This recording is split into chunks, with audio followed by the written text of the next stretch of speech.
Herkes bekliyor.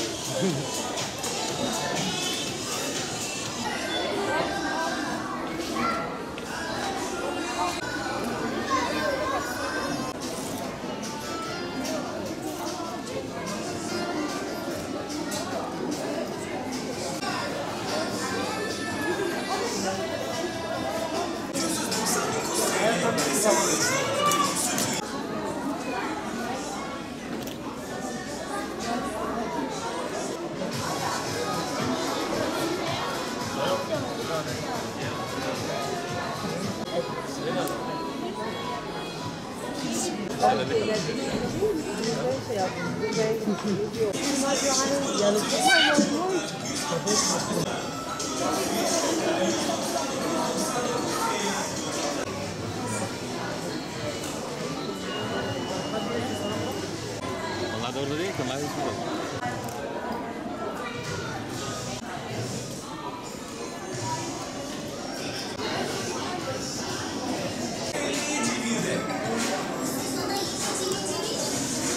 Bu kış da Türkiye'de İHO Ebrar olarak yetim çocuklarımızı giydirmeye devam ediyoruz.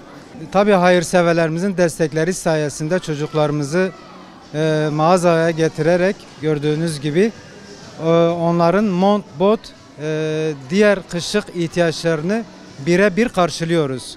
Onların kendi seçtikleri kıyafetlerle mutlu olduklarını görmek bizim için en büyük motivasyon.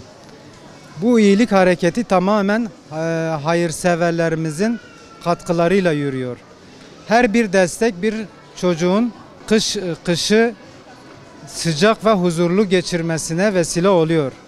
Emeği geçen, katkı sunan tüm hayırseverlerimize gönülden teşekkür ediyor.